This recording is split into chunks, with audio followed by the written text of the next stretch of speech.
আজকের নাটক বিজয়া। মূল কাহিনী শরৎচন্দ্র চট্টোপাধ্যায়, বেতার নাট্যরূপ শামসুল কবির, প্রযোজনা রনেন কুশারি। নাট্যানুষ্ঠান বিজয়া।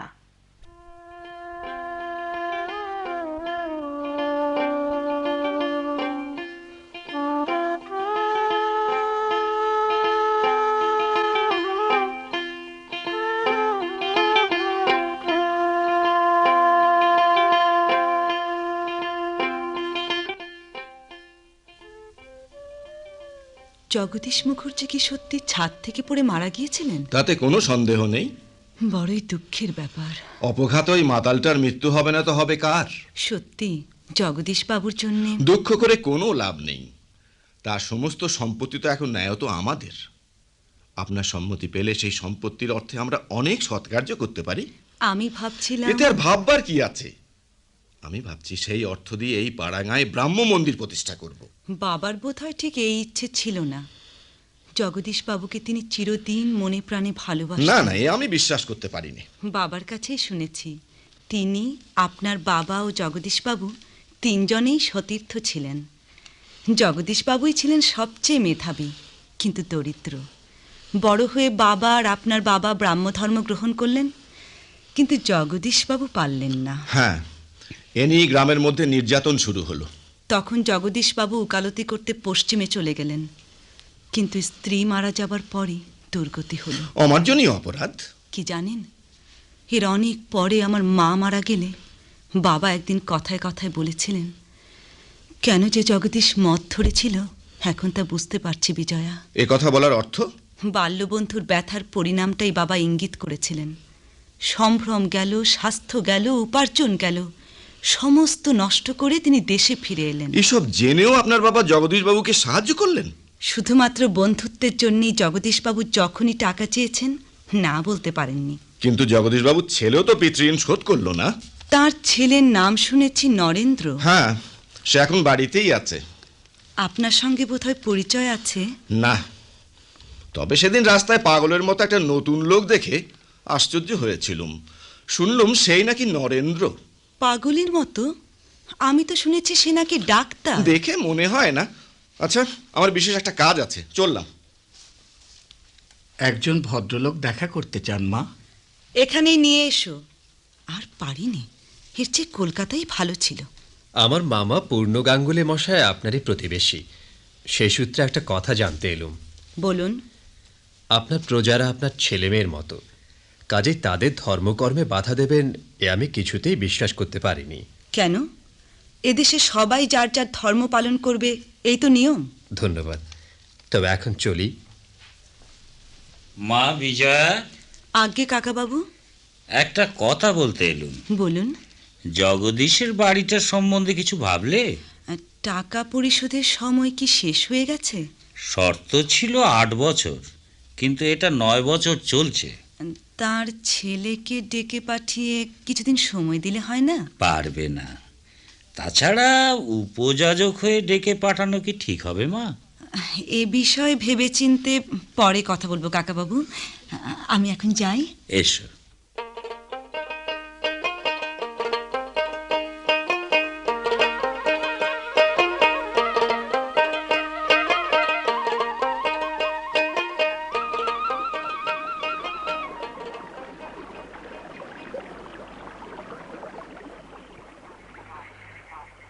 এই যে, আপনি এখানে কি করছেন? মাছ ধরছি। তা বিকেলবেলা বেড়াবার জন্যে নদীর ধারটি মন্দ নয় বটে, তবে ম্যালেরিয়ার ভয় তো কম নয়। ম্যালেরিয়া তো লোক চিনে ধরে না। আমি না হয় না জেনে এসেছি, কিন্তু আপনি জেনে শুনে জলের ধারে বসে আছেন দেখছি। কই দেখি কি মাছ ধরলেন? পুঁটি মাছ, কিন্তু 2 ঘন্টায় মাত্র 2টো পেয়েছি। মজুরি পোষায়নি। মামাকে সাহায্য করতে এসে পালিয়ে বেড়াচ্ছেন বড়। গোটা 2 পুঁটি মাছ দিয়ে তো আর সাহায্য হবে না। তা হবে না বটে, কিন্তু প্রথমত আমি মামার বাড়ি আসিনি, দ্বিতীয়ত তাকে সাহায্য করার অনেক লোক আছে। মামার বাড়ি আসেননি? এখানে তবে আছেন কোথায়? ওই দিগড়া গ্রামে। দিগড়ায়? নরেনবাবু কি চেনেন? তার বাড়িটা তো আপনি দেনার দায়ে কিনে নিয়েছেন। একেবারে নেওয়া হয়ে গেছে এই কথা বুঝি এদিকে রাষ্ট্র হয়েছে? হবারই কথা। জগদীশবাবুর সমস্ত সম্পত্তি আপনার বাবার কাছে বিক্রি কবলায় বাঁধা ছিল। তার ছেলের সাধ্য নেই টাকা শোধ করে। শুনেছি নরেনবাবু বিলেত থেকে ভালোভাবে ডাক্তারি পাশ করে এসেছেন। কোনো ভালো জায়গায় প্র্যাকটিস করলে তো পিতৃঋণ শোধ করতে পারতেন। সম্ভব নয়। শুনেছি প্র্যাকটিস করতে নাকি ওর ইচ্ছে নেই। একেবারে অপদার্থ। ঠিক ধরেছেন। এটাই বোধহয় তার আসল রোগ। শুনেছি চিকিৎসার চেয়ে মানুষের উপকার করাকে তিনি বেশি পছন্দ করেন।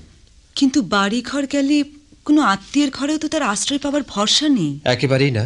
কি অদ্ভুত লোক! এ ব্যাপারে আমার সাথে একবার দেখাও করলেন না? তাতে লাভ কি? আপনি তো সত্যি তাকে বাড়িতে থাকতে দিতে পারেন না। চিরকাল না পারলেও কিছুকালের মতো থাকতে দেয়া যেত। আপনার কথাই মনে হচ্ছে তার সঙ্গে আপনার বিশেষ পরিচয় আছে। এই যে এদিকে সন্ধ্যা হয়ে এলো। আসুক। আচ্ছা, দেশের প্রতি কি আপনার সত্যিকার টান আছে? তার মানে? মানে এই যে সন্ধেবেলা এখানে দাঁড়িয়ে গায়ে ঠান্ডা লাগাচ্ছেন। এই কথা? ঠান্ডা তো আপনারও লাগছে। রোগীদের অসুখ দেখতে দেখতে ডাক্তারদের সব সহ্য হয়ে যায়। আপনি ডাক্তার? হ্যাঁ, কিন্তু খুব ছোট্ট ডাক্তার। ও, তাহলে আপনি শুধু তার প্রতিবেশী নন, তার বন্ধু? তাকে কি একদিন আপনার সঙ্গে দেখা করতে বলবো? তাহলে তো খুব ভালো হয়। ও, সন্ধে হয়েছে, চলি। হ্যাঁ, আমিও ফিরব। নরেনবাবুকে আমার সঙ্গে দেখা করতে বলবেন কিন্তু। আচ্ছা। মা, কি কালীপদ? এই বুড়ো বয়সে বাগানে কোদাল মারতে বড় কষ্ট হয় মা। তোমাকে তো বাগানে কাজ করতে নিষেধ করে দিয়েছি। কিন্তু ছোট বাবু। তাকে বলে দেব। কিন্তু কালীপদ, পরেশ এখনো এলো না কেন? পরেশ কোথায় গিয়েছে? ওকে দিগরা পাঠিয়েছি নরেনবাবুর খবর আনতে। আপনি নরেনবাবুর খবর জানতে চান? হ্যাঁ, তা সে একদিন জানলেই হবে। কেন, কোনো দরকার আছে? দরকার ছাড়া কেউ বুঝি কারো খবর রাখে না? কিন্তু আপনার সঙ্গে তো তার সব সম্পর্ক চুকে গেছে।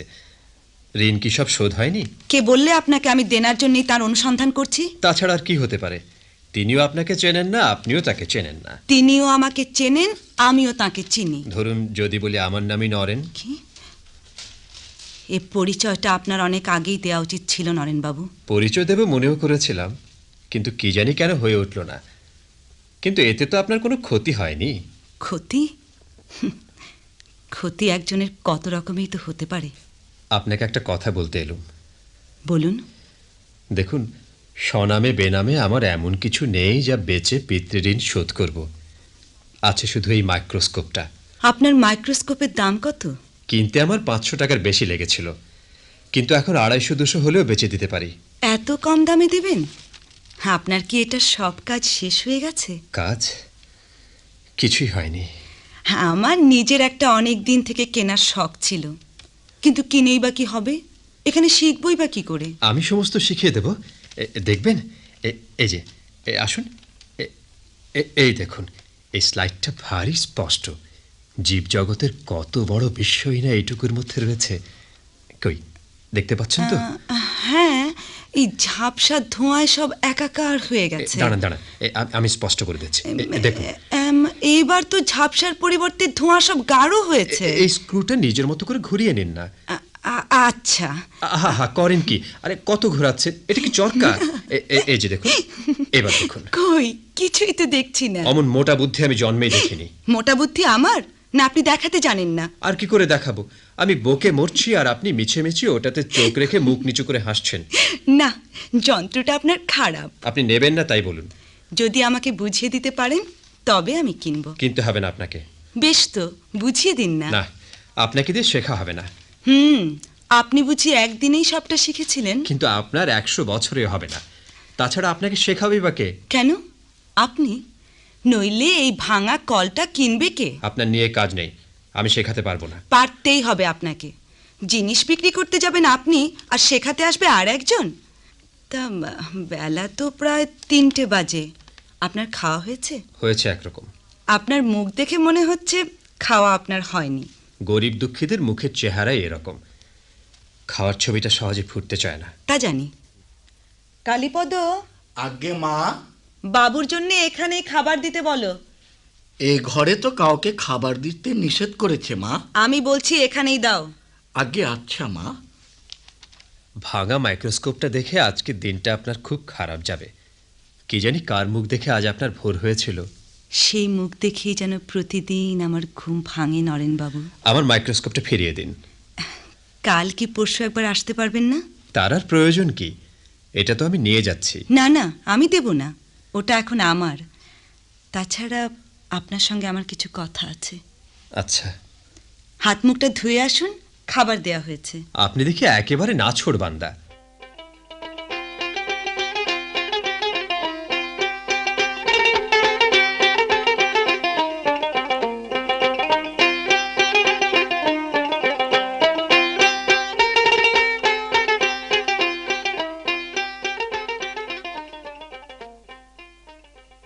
এই যে কালীপদ, আগে বাবু, তোমার মা ঠাকুরকে খবর দিতে পারো? ওই যে মা নেমে আসছেন। আপনি কখন এলেন? এই তো এলুম। বাহ, কি চমৎকার দেখাচ্ছে আপনাকে। যে ছবি আঁকতে জানে, আপনাকে দেখে তারই লোভ হবে। কালীপদ, আগে মা। চা দিতে বলো। আগে আচ্ছা মা। নরেনবাবু, আপনাকে কি আমার ছবি আঁকবার বায়না দিতে দেখেছি? ওরকম ভাবে অপদস্থ করলেন কেন? বারে, অপদস্থ করলুম কোথায়? চাকরদের সামনে কি ওরকম বলে? কাণ্ডজ্ঞান কি একেবারেই নেই আপনার? হ্যাঁ, তা বটে, দোষ হয়ে গেছে সত্যি। আর যেন কখনো না হয়। এই নিন আপনার 200 টাকা, দিন আমার ভাঙা যন্ত্রটা। ওই কটা টাকার জন্য আমি জোচ্চোর, ঠগ, আরো কত কি বলে পাঠিয়েছিলেন। ঠগ, চোর, কাকে দিয়ে বলে পাঠিয়েছিল? যাকে দিয়ে টাকা পাঠিয়েছিলেন। বুঝেছি। কি? আপনি এখন এসে বুঝবেন না, পরে আপনাকে বলবো। আমার জিনিসটা ফিরিয়ে দিন। যাচাই করে দেখেছি, ওটা অনায়াসে 400 টাকায় বিক্রি করতে পারি। 200 টাকায় দেবো কেন আপনাকে? বেশ, তাই করুন গে। চললুম। যাবেন কিরকম? আপনার জন্য চা করতে গেছে না? চা খেতে আমি আসিনি। আপনি তো আচ্ছা মানুষ। হ্যাঁ, চিনে রাখুন, ভবিষ্যতে আর ঠকাবার চেষ্টা করবেন না। ঠকানো আমার পেশা নয়। তবে পেশাটা কি? ডাক্তারি? হাত দেখতে জানেন? জানি, কিন্তু কার হাত দেখতে হবে? আপনার?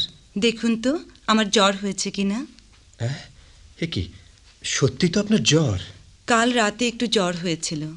এখানে তো ভালো ডাক্তার নেই। ভেতরে আসতে পারি? আসুন। আমার নাম নলিনী। দয়ালবাবু আমার মামা হন। মনে হচ্ছে আপনাকে যেন কোথাও দেখেছি। আমি পাশের ঘরে অপেক্ষা করছি। আপনি কি বেথুনে পড়তেন? হ্যাঁ, কিন্তু আমার তো মনে পড়ছে না। কেবলই কামাই করতাম কি না। ও হ্যাঁ হ্যাঁ, এবার মনে পড়েছে। আপনি একটা মস্ত বড় গাড়ি করে কলেজে আসতেন। কিন্তু ডাক্তার মুখার্জি কোথায় গেলেন? ভেতরে রুগী দেখতে গেলেন। তিনি যে এখানে এসেছেন তা জানলেন কি করে? আমরা একই গাড়িতে কলকাতা থেকে এলুম, একসাথেই ফিরতে হবে। আপনাদের দুজনার তাহলে বেশ দেখা সাক্ষাৎ হয়? দৈবাত দেখা সাক্ষাৎ আর একটু আলাপ মাঝে মাঝে হয়ে থাকে আর কি। আপনাদের শুধু দৈবাত আলাপ আর দৈবাত এক গাড়িতে আসাই নয়, আবার দৈবাত এক গাড়িতেই ফিরতে হবে। এমন দৈবাতের সমাবেশ একসঙ্গে সংসারে বড় একটা দেখা যায় না, কি বলেন? এর মানে? এর মানে ওকে গাড়িতে বুঝিয়ে দেবেন তো। আচ্ছা, পরেশকে কেমন দেখলেন ডক্টর মুখার্জি? বিশেষ ভালো নয়। লক্ষণ যা দেখা যায় তাতে বসন্ত হতে পারে। বসন্ত হবে কেন? রোগ কি জন্যে হয় তা রোগীকে বা রোগীর মনিবকে বলে আসে না। আমারও যে জ্বর জ্বর করছে। ভয় নেই, আরো 200 টাকার জোগাড় হলে পরশু এসে জিনিসটাও নিয়ে যাব, আপনাদেরকেও দেখে যাব। টাকা না পেলে? টাকা না পেলেও আসবো। ভুলে যাবেন না তো? না, আমি অন্যমনস্ক প্রকৃতির লোক হলেও আপনার অসুখের কথাটা ভুলবো না। আপনারা দুজনেই আজ আমার এখানে খেয়ে যাবেন। না না, কোনো কথাই শুনবো না। আপনারা গল্প করুন, আমি দেখছি খাবারের কি হলো। চমৎকার মেয়েটি, আপনার প্রতি কি বিশ্বাস!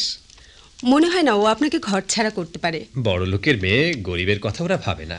বিশ্বাস হয় না ডক্টর মুখার্জি, কোথাও হয়তো ভুল হয়ে গেছে। না, কোথাও ভুল নেই মিস নলিনী। আমি যা দেখলাম তাতে আপনার প্রতি ওর দুর্বলতা খুব বেশি। মেয়েদের মনের খবর নাকি দেবতারাও জানে না। আপনি তো মেয়ে মানুষ, হয়তো জানতেও পারেন। চলুন, মা ডেকে পাঠালেন, আপনাদের খাবার দেয়া হয়েছে। চলুন।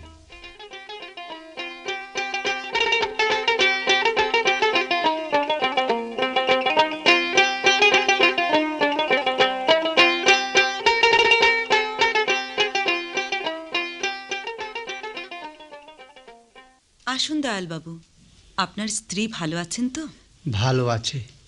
নরেনবাবু কাল বিকেলে এসে ওষুধ দিয়ে গেছেন। বড় অদ্ভুত চিকিৎসা মা। এই নাও তোমার ব্যবস্থাপত্র। কিন্তু এ যে একেবারে অন্ধকারে ঢিল ছোঁড়া, রোগীকে না দেখে প্রেসক্রিপশন লেখা। কেমন আছো আজ? ভালো। ভালো তো দেখাচ্ছে না। দয়ালবাবু, আপনি এখানে কি করছেন? মাকে একটু দেখতে এলুম। দেখি দেখি, এটা কার প্রেসক্রিপশন? নরেনের নাম দেখছি যে, কিন্তু এটা এলো কার মারফত? তিনি আমার স্ত্রীর চিকিৎসা করেন, তাই আমি বলছিলাম মা বিজয়ার জন্য যদি একটা। তাই বুঝি এই ব্যবস্থাপত্র? বাবাকে প্রথমেই বলেছিলাম এসব বুড়ো হাবড়া দিয়ে কাজের বদলে অকাজই বেশি হবে। দয়ালবাবুকে আপনার বাবা আনেননি, এনেছি আমি। কিন্তু আমি চাই কাজ। যার বাড়িতে বিপদ তিনি কি করে কাজ করতে আসবেন? বিপদ টিপদ আমি বুঝি না। দয়ালবাবু, আপনি এখন আসুন। বলুন বিলাসবাবু, কি বলবেন? আমার হুকুম মতো দয়ালবাবু দরকারি কাজগুলো করেননি। যখন জানেন দরকারি কাজ হওয়া চাই, তখন নিজে কেন সেরে রাখলেন না? কি? আপনি কেন 4 দিন কামাই করলেন? আমি খাতা সেরে রাখবো? কামাই করলুম কেন? হ্যাঁ, আমি জানতে চাই। আপনার মাইনেটাও কাজের জন্যই দেয়া হয়। আমি চাকর? কাজের জন্য যাকে মাইনে দেয়া হয় তাকে ও ছাড়া আর কি বলা যায়? আপনার অসংখ্য অত্যাচার আমি নিঃশব্দে সয়ে এসেছি। আর নয়, যে নিয়মে আমার অন্য কর্মচারীরা কাজ করে ঠিক সেই নিয়মে কাজ করতে পারলে করবেন, নইলে আমার কাছারিতে আর ঢুকবার চেষ্টা করবেন না। তোমার এত দুঃসাহস? দুঃসাহস আমার নয়, আপনার। আমাকে তুমি বলার অধিকার কে আপনাকে দিয়েছে? আমার অতিথিকে আমারই চোখের সামনে অপমান করার স্পর্ধা আপনার কোথা থেকে জন্মালো? আর যেন এমনটি না হয়। যান। পথ থেকে ফিরে এলুম। ধন্যবাদ, বসুন। কালীপদ, মা, বাবুকে চা দিতে বলো। যাচ্ছি মা। মাফ করবেন, আজ আমি চা খেতে পারবো না। কেন পারবেন না? সেদিন কথা দিয়েছিলুম আজ এলে ওদের বাড়িতে চা খাবো। ওরা কে? দয়ালবাবুর স্ত্রী না নলিনী? দুজনেই দুঃখ পাবেন। দুঃখ পেতে বুঝি তারাই আছেন, আর কেউ নেই নাকি?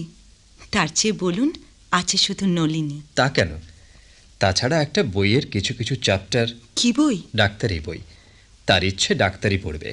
আপনি কি তার প্রাইভেট টিউটর? মাইনে কত পান? এটা বলা আপনার অন্যায়। আপনাকে নিয়ে কিন্তু আমার নলিনীর সঙ্গে আলোচনা হয়। কেবলই আলোচনা যদি হয় তাহলে পড়ান কখন? আপনার শুধু বাঁকা কথা। আমার সময় নেই, চললুম।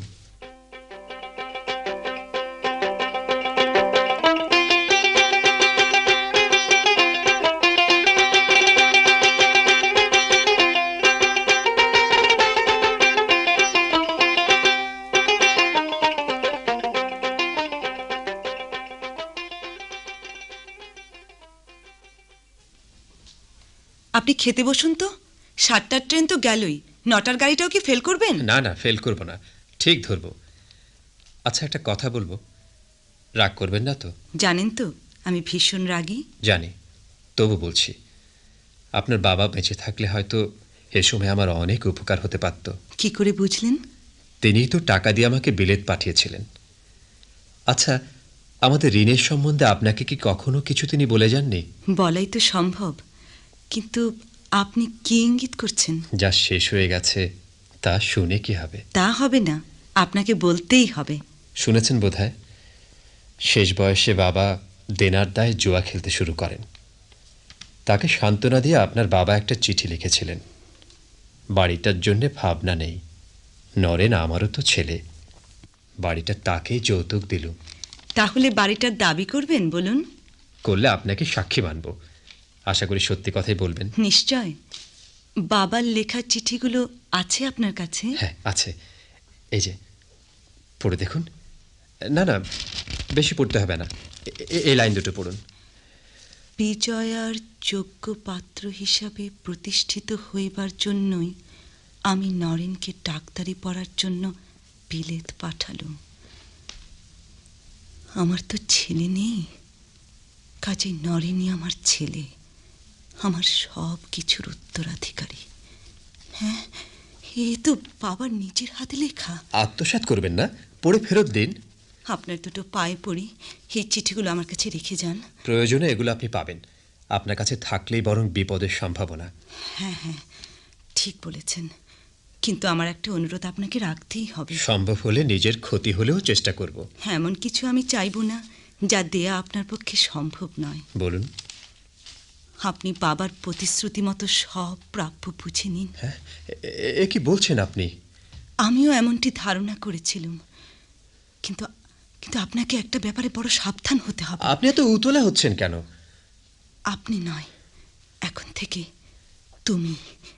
যত শীঘ্র এর একটা ব্যবস্থা করতে হবে। ওরা যদি জানতে পারে। না না না, এ কি করে হয়? তুমি এখন যাও। বাবার প্রতিশ্রুতির কথা কোনোভাবেই আমি ক্ষুণ্ণ করতে পারবো না। সংবাদ পাওয়া মাত্র সময় মতো চলে আসবে। না না, এ সম্ভব নয়। অসম্ভবের কিছুই নয়। তুমি যাও তো। আমাকে এখন থেকে অনেক কিছু ভাবতে হবে, অনেক কিছু করতে হবে।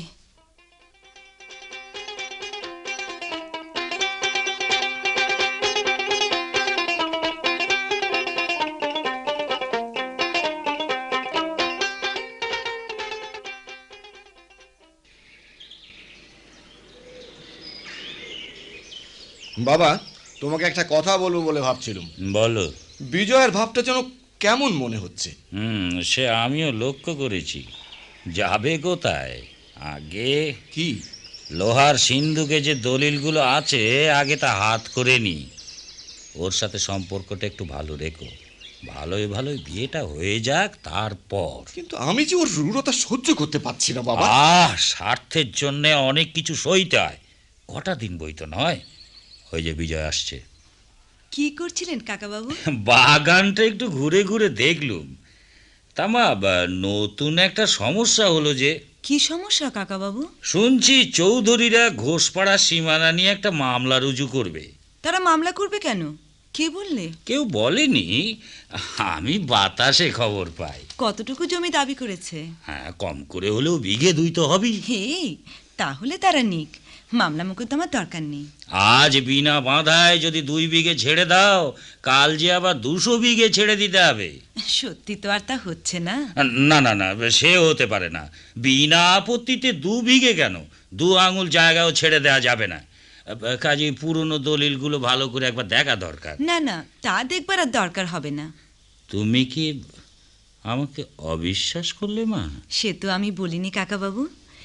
আমাকেও তো আপনি বিশ্বাস করেন না। দেখো বিজয়া, তুমি কার সাথে কথা বলছো স্মরণ রাখা উচিত। উচিত অনুচিত আপনার কাছে শিখতে হবে না। দয়া করে আপনি আর আমার সাথে যেচে কথা বলতে আসবেন না। কি? আচ্ছা, আমিও দেখে নেব। কি দেখবেন? আমার মাইনের চাকর হয়ে কথা বলতে লজ্জা করে না? বাবা, তোমরা কি শুরু করলে বলো তো? কাকাবাবু, আপনি ওকে সাবধান করে দেবেন, নইলে এর পরিণামও খুব ভালো হবে না। আমার সম্পত্তির মূল দলিলগুলো হস্তগত করার ষড়যন্ত্র তাহলে আপনিই করেছিলেন? মা বিজয়া। এখন তো কোনো কথা বলতে পারবো না কাকাবাবু। আচ্ছা।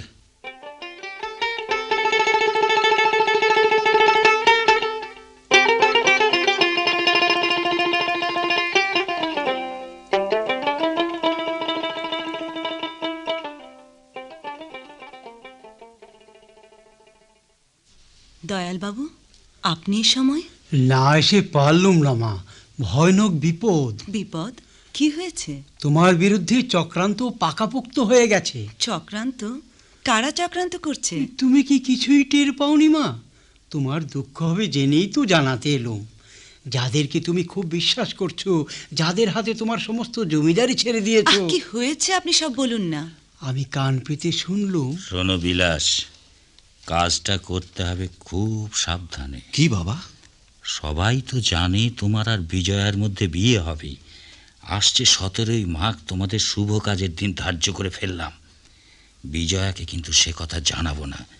হ্যাঁ, সকলকে নেমন্তন্ন যথাসময় করা হবে। এই মুহূর্তে বিজয় যদি রাজি না হয়? রাজি না হয়ে কি করবে? নিমন্ত্রিত অতিথিরা সবাই আসবে। হাজার হলেও তো মেয়ে, মান সম্মানের ভয় আছে না। কথাটা মন্দ বলনি বাবা। চালে আর কাজে ভুল হলে কিন্তু কোনো মতেই চলবে না। বিজয়া যাতে কোনোভাবে টেন না পায় সে ব্যবস্থাই করতে হবে। আচ্ছা, এখন উপায়? সে তুমি ভেবে দেখো। আমি ওই তারিখ থেকে জমিদারি দেখার জন্য নতুন লোক নিয়োগ করব। ওরাও জানতে পারবে না। কিন্তু দয়ালবাবু, আপনাকে একটা কাজ করতে হবে যে। কি কাজ? যেভাবেই হোক নরেনবাবুকে আজই সংবাদ দিন, কাল যেন সে অবশ্যই আমার সাথে দেখা করেন। হ্যাঁ হ্যাঁ, এই দায়িত্বটুকু নিতে পারবো। আর হ্যাঁ, ওই তারিখেই আমার বিয়ে হবে, আর আপনাকেই আচার্যগিরি করতে হবে। ওই দিন সকালেই আমি জমিদারিতে নতুন লোক নিয়োগ করব, আর বিয়ের সব ব্যবস্থা আমি নিজেই করব। তোমার কথার উত্তর তো ঠিক বুঝলাম না মা। সে পরে বলবো। আর হ্যাঁ, আপনিও সংবাদ না পেলে এ বাড়িতে আসবেন না, ওরা সন্দেহ করতে পারে। ঠিক বলেছ মা, তাই হবে।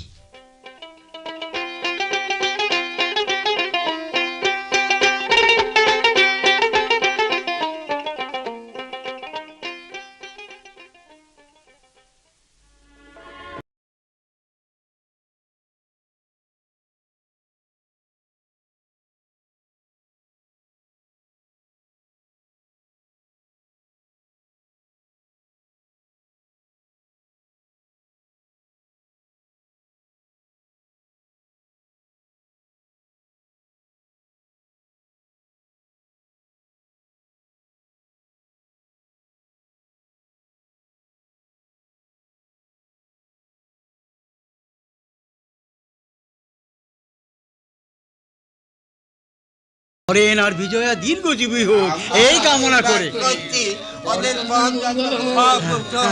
আমিও ভগবানের কাছে প্রার্থনা করি আমাদের শুভ ইচ্ছা সফল হোক।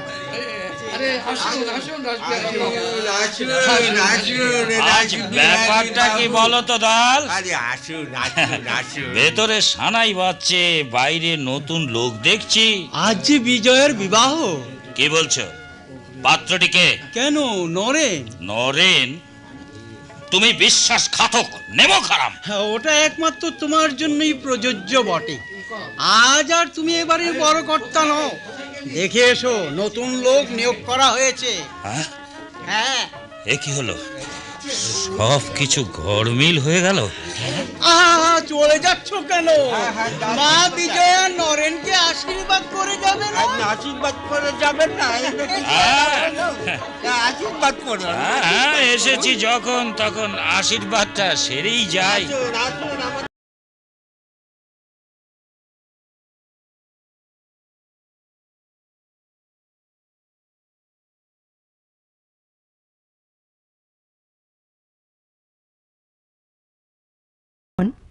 বিজয়া নাটকের অভিনয় শুনলেন। মূল কাহিনী শরৎচন্দ্র চট্টোপাধ্যায়, বেতার নাট্যরূপ শামসুল কবির। এতে বিভিন্ন চরিত্রে অভিনয় করেছেন রামবিহার, অমলেন্দু বোস, বিলাস আবুল বজল তুলিপ, দয়াল মতিউর রহমান, কালীপদ আল ইমাম, নলিনী সুলতানা বেদোরা, নরেন রাশেদ নিজাম এবং বিজয়ার চরিত্রে অভিনয় করেছেন দিল আফরোজ মুকুর। নাটকটি প্রযোজনা করেছেন রনেন কুশারি।